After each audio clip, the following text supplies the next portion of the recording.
Hello, good afternoon everyone. Manang Leads again for another video. Ayan. So, sa video na to gusto kong ulitin na i-announce yung tungkol dun sa referral fee na hinihingi ko. Okay, unang-una sa lahat, legit po tayo. Meron po akong business permit sa LGD Referral Services. Yan kasi ang pangalan ng online business ko, online office ko, LGD Referral Services. Ayan.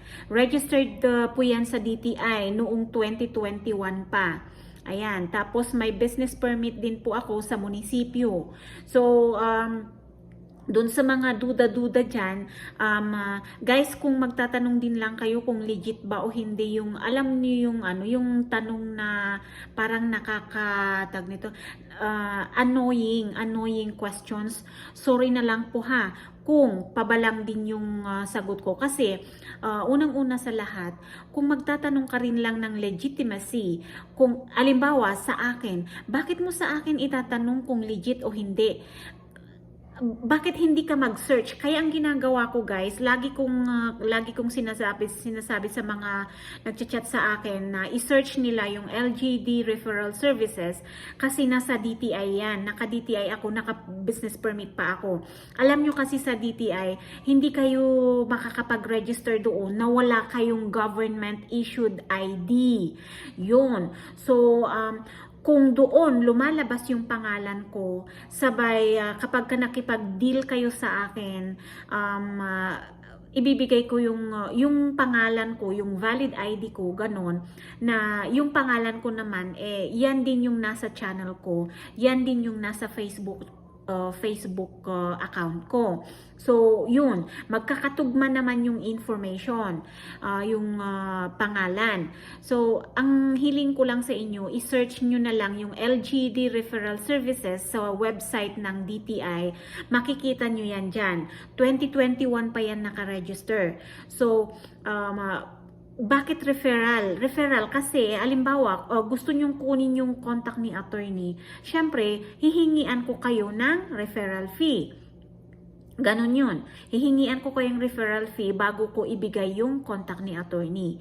At kapalit nga ng referral fee na yan, kasi ginawa ko na siyang 5,000, mura na yan. Sa iba nga 10,000 eh. Tapos hindi nyo pa alam kung legit ba yung ibibigay sa inyo. O, ang lamang nyo sa akin, legit na legit yung attorney na makukuha nyo. Pero, yun ang sinasabi ko rin sa inyo na kung wala rin lang kayong balak mag-file ng annulment at gusto nyo lang na magtanong ng maraming tanong kay attorney, wag nyo na lang hingiin yung contact ni attorney dahil hindi siya hindi siya PAW na libre serbisyo. Yun. Ngayon, ang strategy ko na ngayon, yung kung ayaw mo magbigay ng referral fee sa akin, ibig sabihin, wala ka ring balak mag-file ng annulment kay attorney. Gets? Kasi kung yung mga willing talaga, hindi nila iisipin yung 5,000 na referral fee ko.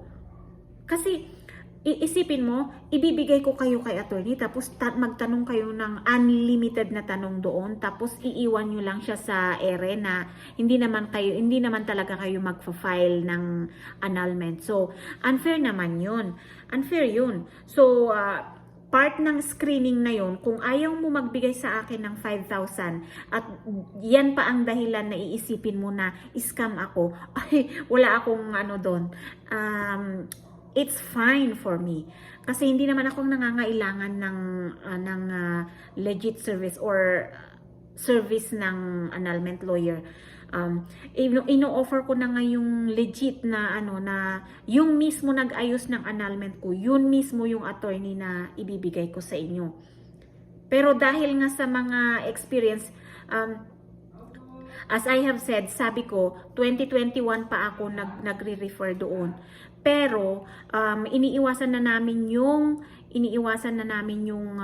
maraming magfa-flock na client doon kay attorney. Tapos, walang